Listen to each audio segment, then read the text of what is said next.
Hello, everybody, and welcome to today's masterclass. I am Priyadatta Sajan, a biology student at Ashoka, and I will be your moderator. This masterclass will be taken by Professor Kasturi Mitra.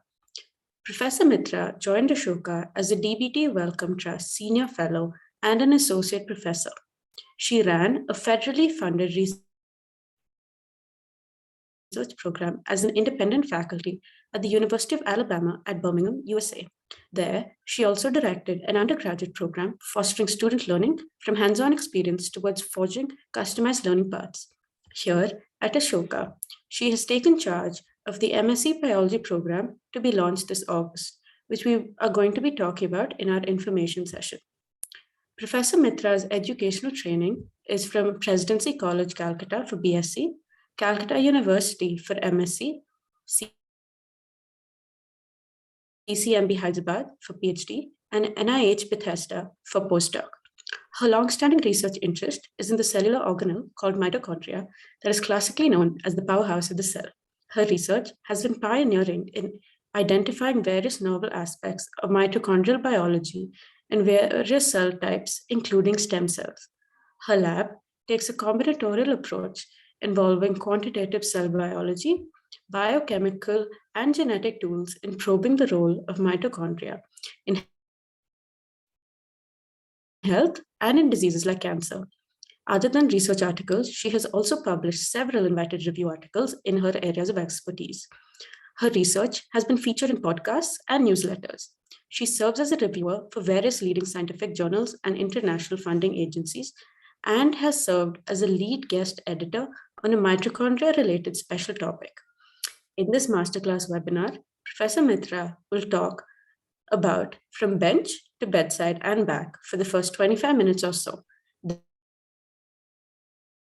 Then she and I will provide the audience information about Ashoka University in general, the biology department, and the biology master's program starting in August this year. Without further ado, over to you, Professor. Thank you, Priyadatta. I'll start by sharing my screen.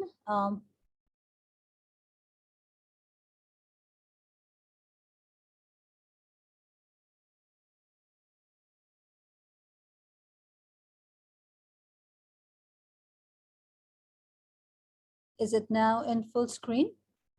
Yes. Okay. All right. So, as Priyadatta said, that the topic that we chose to do masterclass on is from the bench to the bedside and back. And this basically means how the basic bioscience discoveries can be integrated for their translation to the clinics. And here the cycle that you see here, which is from bench, a scientist is working at bench, to bedside, to the doctor basically. And then again, the process goes back to the scientist. And this cycle is basically called the bench to bedside and back, which we will talk about in a way which ties to our understanding of how and why we designed the master's program the way we have. Basic research can be defined as a research that is aimed to determine the underlying nature of things. For example, how our brains work, okay? Or how, say, hummingbirds can flap their wings more than 10 times in a second. Clinical research, on the other hand, explores whether new treatments, medications, and diagnostic techniques are safe and effective in patients, human patients, that is. The process of translation, as we're talking about, bench to bedside and back, the process of translation is actually a process of translation from basic to clinical research. And it is defined as the process of turning observations in the laboratory, clinic, and community into interventions that improve the health of individuals and the public, from diagnostics and therapeutics to medical procedures and behavioral changes. This definition is provided by NCATS. It's a center designed by National Institutes of Health in USA, particularly for for the process of translation. So before we move ahead in the topic, I'd like to mention the distinction between health and disease research. Some people do not consider, some researchers do not consider disease and health research as different, because disease is basically like health not functioning, right? But health and disease research in some aspects are distinct. Health is defined by WHO, a World Health Organization, as the following: a state of complete physical, mental, and social well-being, and not merely the absence of disease or infirmity. So here you can appreciate the distinction between health and disease. And of course, the definition of disease is more murky, but it is considered as when health is not normal and intervention is required to bring it back to normal. Coming back to our topic of discussion here, so bench to bedside and back, as I showed you before, it's a cycle. It's basically not one round of going and coming back. It's multiple round of iteration. Here you can see bench meaning a workbench for a basic scientist. And through various facilitators, various people in the process of translation, it goes to the bedside, to the patients, where again, from the bedside, samples could be collected through various regulatory processes. They'll be put back to the laboratory, and analysis will be done. And again, the patient treatment will be refined. So these, the walk between the bench and the bedside can be in multiple iterations for various diseases. The translational science spectrum is though wide in the sense you can classify it. Again, it's from the NCAT's classification. You can classify it to have to consist of these various components. Where basic research is at the foundation. So that, of course, explores to reveal the fundamental mechanisms of biology, disease or behavior. Preclinical research, which is basically before one moves to the real clinical research with human patients, is to develop model interventions to further understand the basis of a disease or disorder. But it's still not working with the human patients, which clinical research is, where clinicians study humans for testing and refining new technologies, interventions, treatments, behavioral and outcomes, and health services too. So clinical implementation is another aspect which is distinct from clinical research, where after clinical research has succeeded, clinicians adopt useful new technologies and interventions or treatments to routine clinical care for the general population.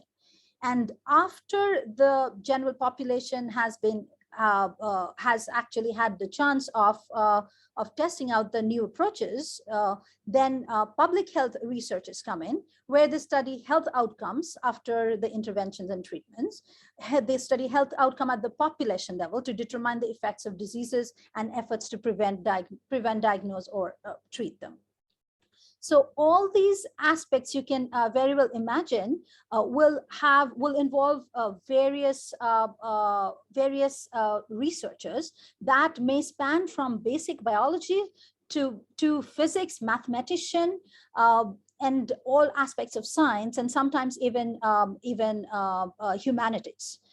So that way, Ashoka, given the platform of Ashoka is liberal arts, and we do not, we try to break down the silos between various disciplines, we can easily actually provide support for something which is in the translational spectrum. We can do very well basic research, and of course we can collaborate with clinicians to be able to translate our basic research, of course in a regulated fashion. And of course it's not simple, as you'll appreciate with in due course of time in the presentation, that this whole process of translation from basic to clinical research and back is very, very very complicated because it involves various disciplines. So before we go to really appreciating some examples of basic science, we would like to remind ourselves the central dogma of molecular biology, which is there is a gene which has its various elements, exon, intron, and other untranslational other genetic elements that are not part of the gene, which are regulatory elements. Now, the gene is actually transcribed into an pre-mRNA. The pre-mRNA is spliced into a mature mRNA, and then translation happens from the mRNA to ultimately generate the polypeptide, which is the protein, basically. That's the functional unit of any cell. So that's the central dogma of molecular biology.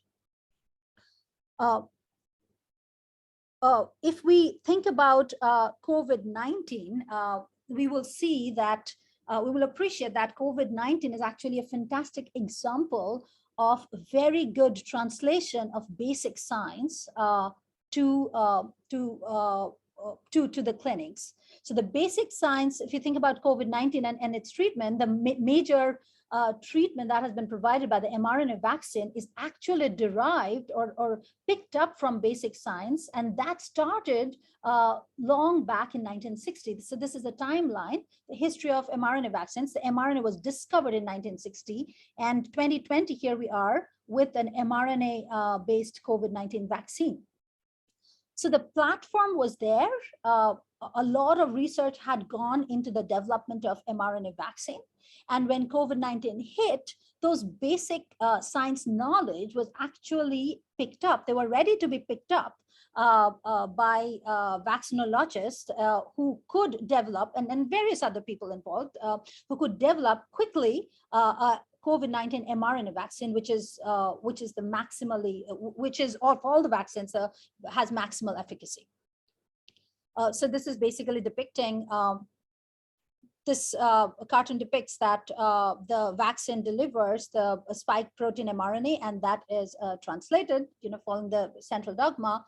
And then their spike protein is generated, which is actually presented at the surface of the cell, so that the antibody response to that spike protein is evoked, so that the body is now ready to fight COVID-19 when it hits. So that's the basic principle.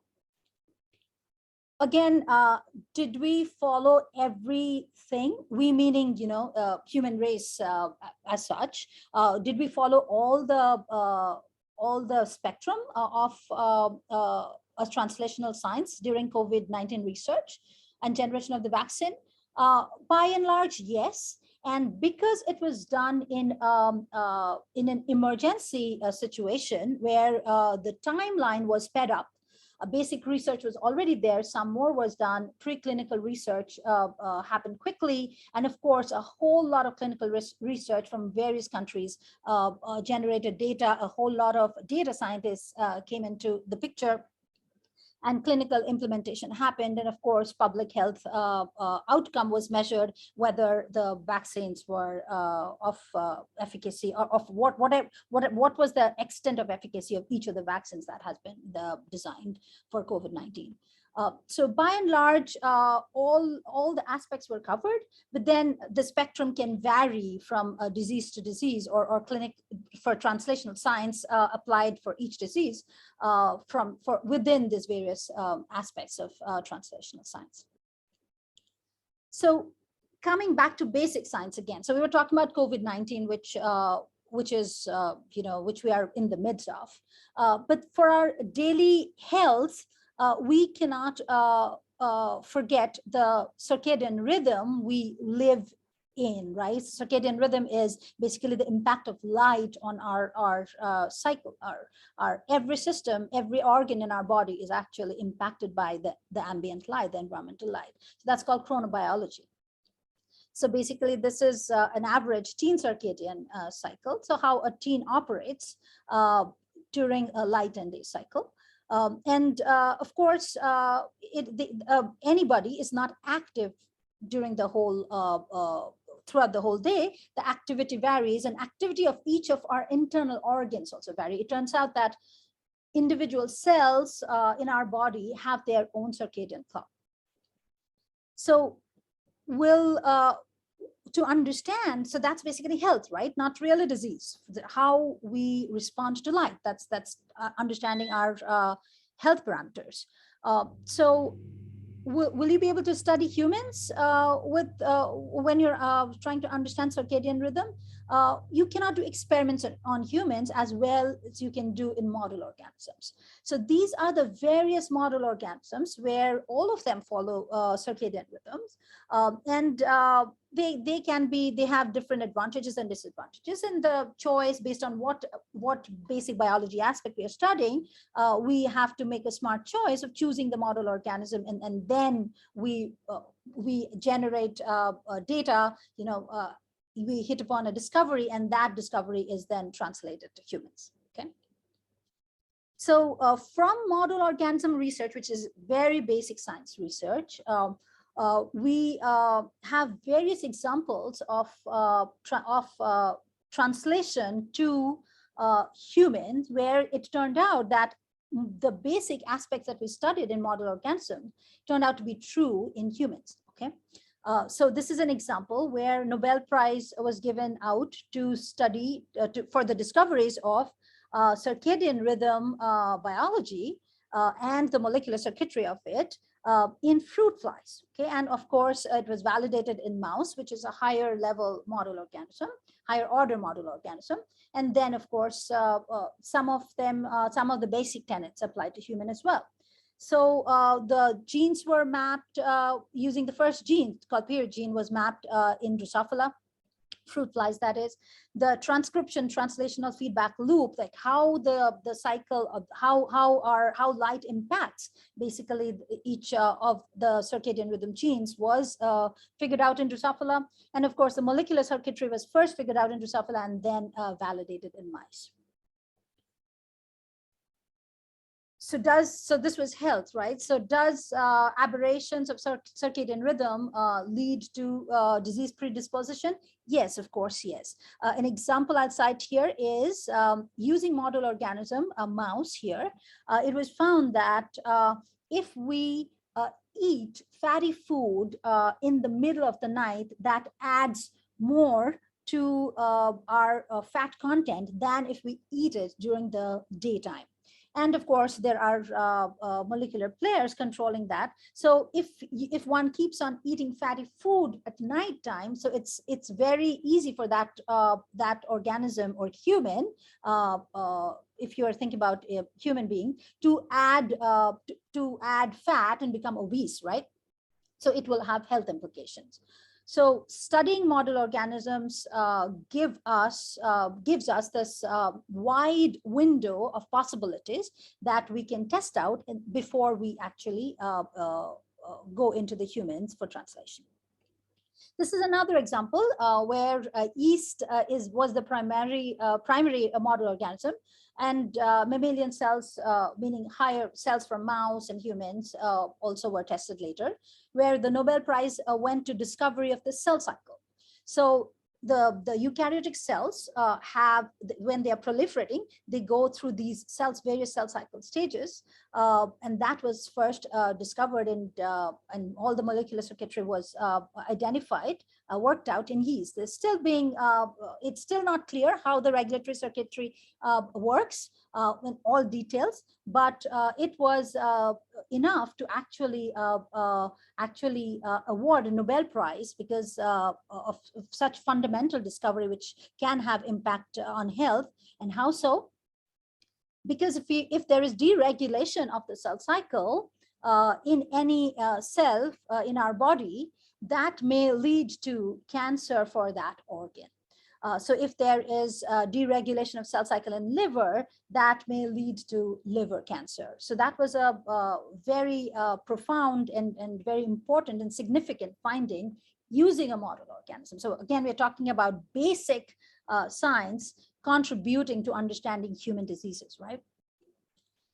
Basic science in yeast, model organism contributing to understanding human diseases. So it was such an important discovery, and it was validated in humans. That was all those basic discoveries were used for actually identifying therapeutic drugs for specific targets. One example is palbociclib, that targets CDK4 to inhibit it. So CDK, as you see here, is central to the regulation of cell cycle. So if you target this drug, you will be able to prevent the deregulated cell cycle, or rather correct the deregulation of the cell cycle, so that you can prevent or treat cancer.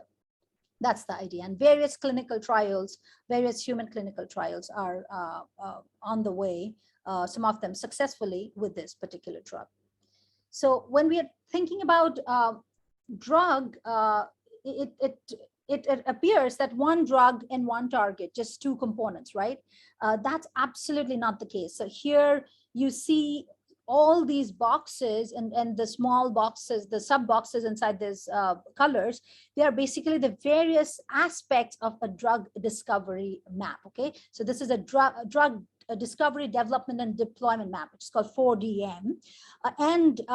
Anybody, any discipline that you can think of actually has a spot here. So this 4DM needs not only biologists, needs physicists, needs data scientists, needs mathematician, any aspect of science that you can think of, we will actually have a way to contribute in a drug development effort, which is so complicated. But it turns out that once you get a drug, it may work for some person and it may not work for others. And for various diseases, Crohn's disease is an example here. There could be prognostic markers or biomarkers. It could be diagnostic or prognostic. So biomarkers could be deployed to actually classify the patients who will actually be treated better with one approach or the other. Okay, so basically you are doing targeted therapy for patients who have one kind of disease. Overall, it's Crohn's disease, but then they present different aspects of the disease. For each individual here, the aspect of the disease presented is different, so they have to be treated differently. And there could be biomarkers, there could be genome sequencing that will help partition those patients so that you can apply or test application of different lines of therapy if they respond better to one or the other. So this is again testing, right? So this is basic discovery, then preclinical research, then clinical research, and then after this succeeds, there will be implementation. That these groups of patients, implementation will be these groups of patients will respond to one kind of therapy only and not the other. So we will not use any other kind of therapy for them. In personalized or precision medicine, different people use these two terms interchangeably, but both these terms actually mean the same thing. So basically you are treating individual patient as a single entity, not as a population. So we want to understand that patient and treat that patient and apply the therapeutic intervention, which is absolutely appropriate for that patient, not for the whole population. So you can think of a scenario where a patient presents himself or herself in the clinic.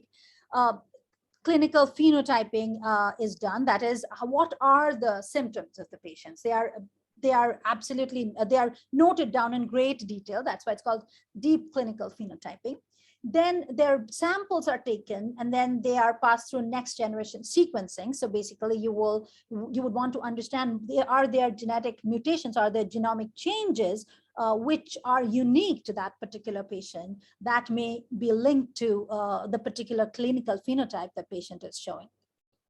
And then if there are any new or unique mutations or unique genomic variations are found for that patient, basically there's a process of variant filtering and a process of prioritization that happens. And then they are selected by basic researchers who are involved in a translational spectrum research.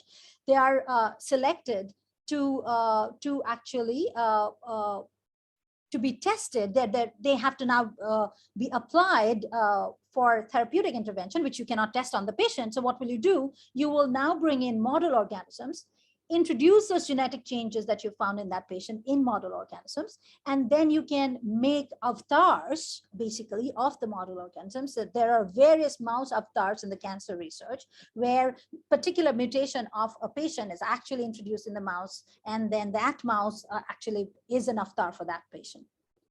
And then you will test an array of therapeutic intervention on that particular model organism carrying the genotypic change of the patient, and then you know that this treatment works, and let's go back to the clinic and try out on the patient whether that patient responds or not. So here I should mention that recently Ashoka signed an MOU with the Ashoka is not a hospital, right? Ashoka is not a medical school. We are basic science university, right?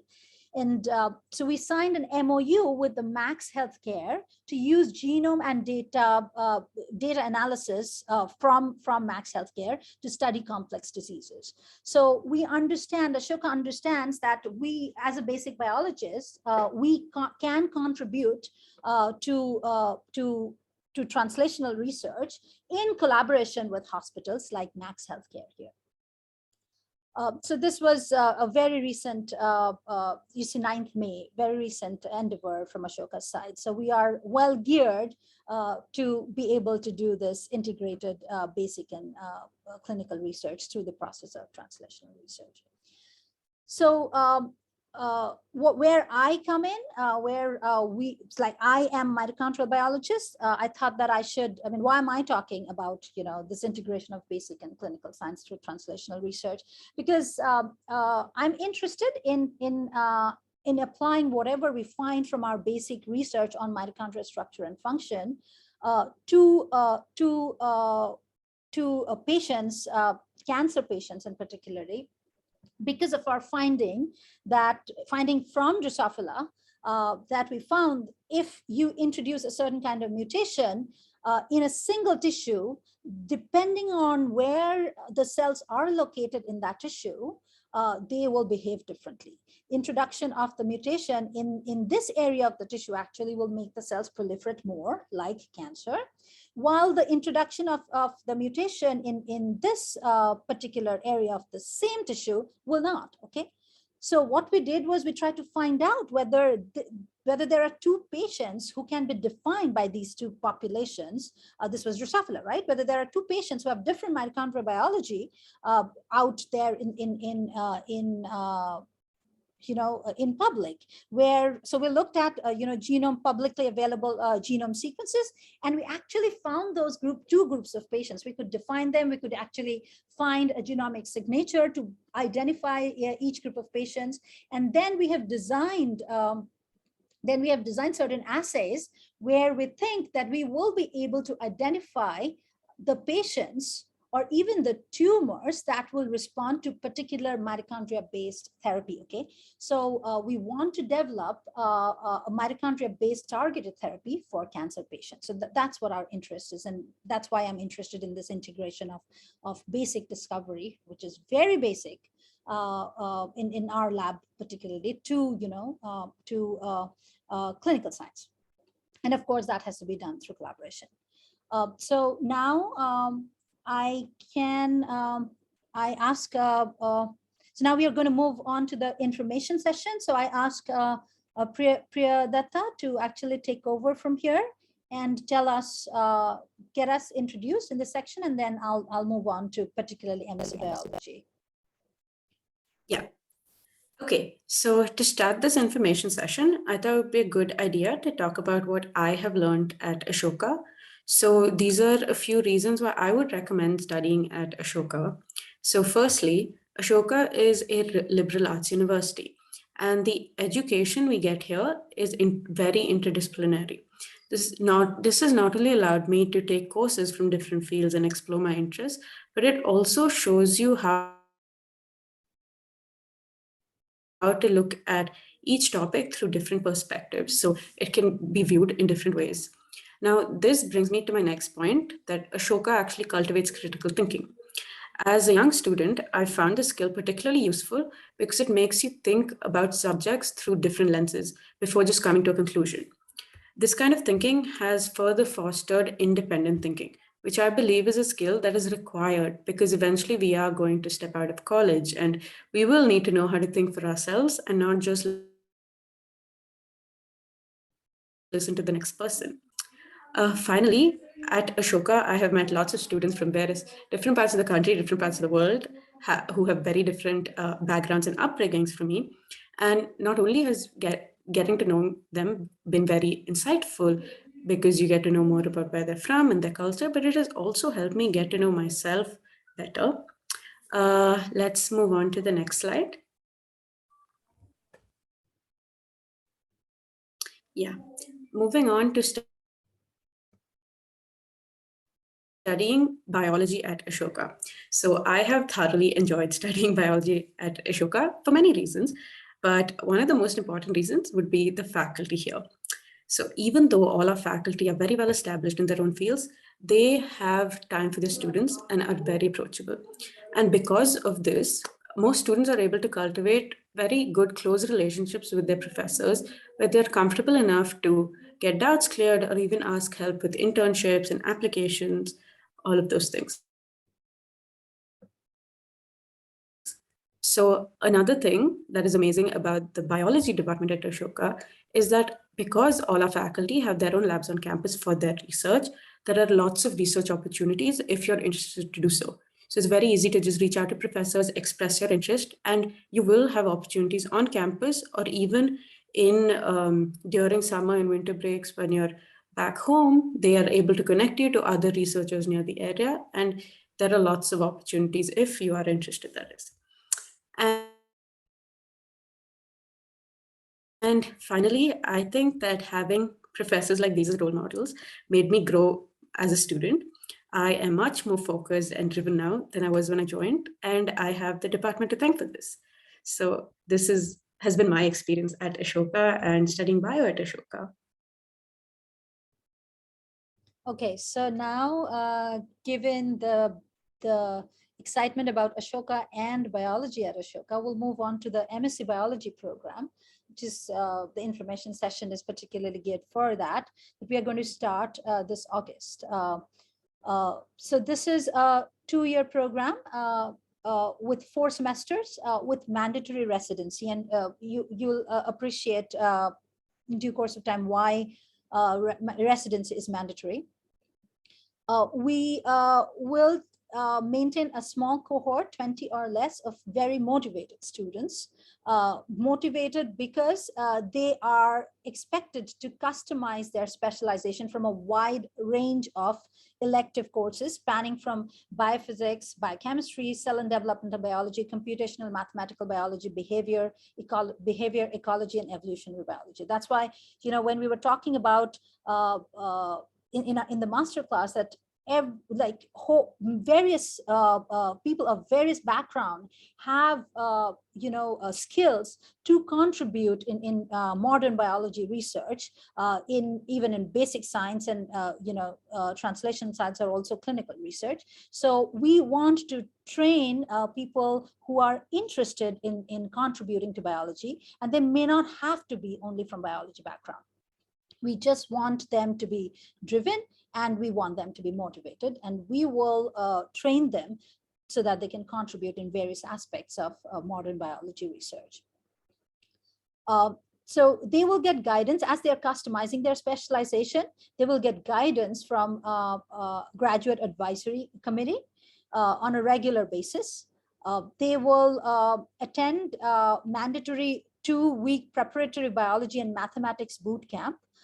So as you can see here, biology and mathematics. So based on what background you come from, the student will actually try to actually learn the other background. If you're from math background, you'll try to learn biology. And if you're from biology background, you'll try to learn math in this boot camp. This is a pre-semester boot camp, so that you are at the same level when the semester starts, because it'll involve a whole host of courses including mathematical biology and evolutionary biology, and you can actually customize the various combinations that you want to take and can make your own stream within the purview of the training that Ashoka provides.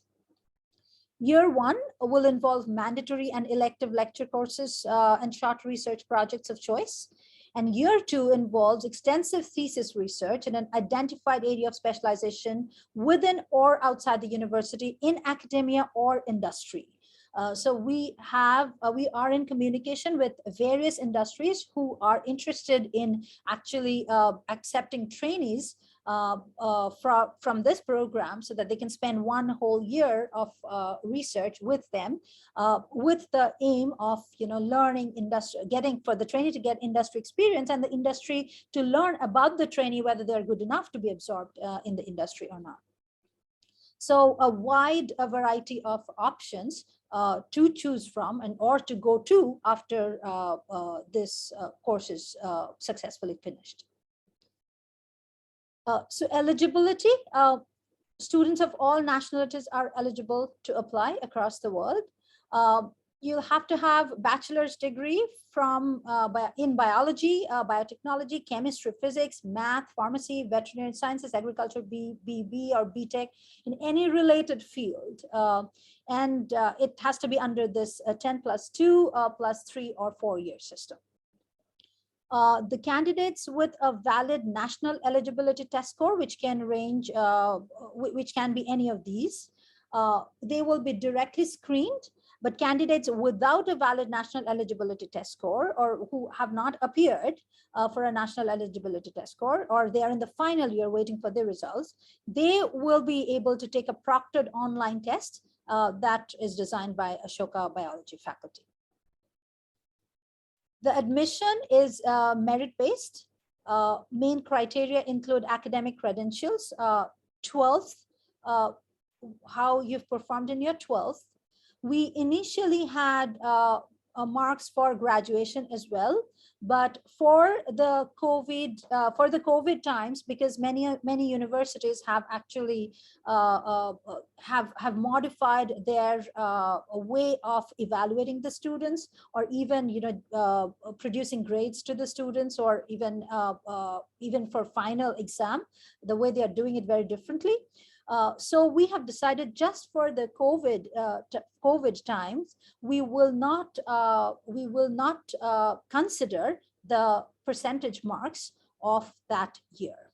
But going forward, of this final year graduation, but going forward, it'll be brought back in when there is uniformity of evaluation across universities.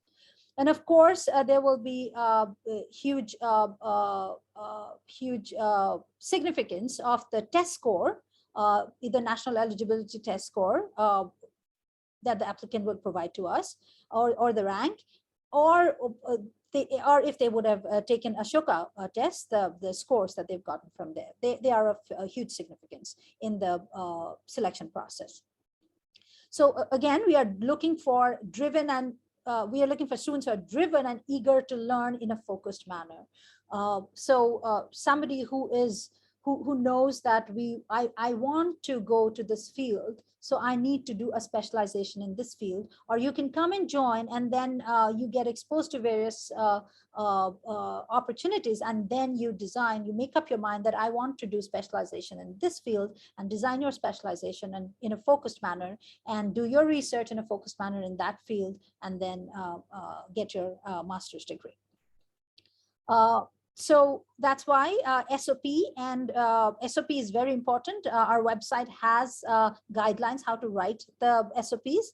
And of course, letters of recommendation. We need 2 mandatory recommendation letters. They are very important for us to really find out how driven an applicant is, and how eager that applicant is to learn in a very focused manner.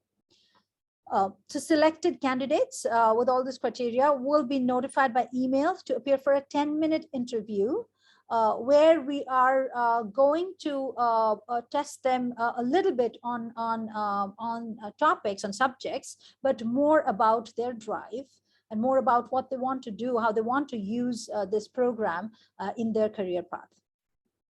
And of course, if they do not have the idea, we will help them get the idea, but we just want to know how driven the applicant is. That will be the main focus of the or primary objective of the interview. Then the confirmation emails will be sent out, and the semester is going to start on August 29th. These are other important dates. The portal, the application portal is already open. You can actually use this QR code to go to our M.Sc website where you have the apply button. And there you also get all the details about SOP guidelines, fee structure, financial aid, and everything I told you is kind of there in the website. So the portal is open now. The deadline is June 1st. Between June 1st and July 15th, we will screen the applicant, and the applicant the accepted candidates will get their final notification by July 15th. We are going to start up the semester will start on August 29th, but as I told you, there is a boot camp which is mandatory.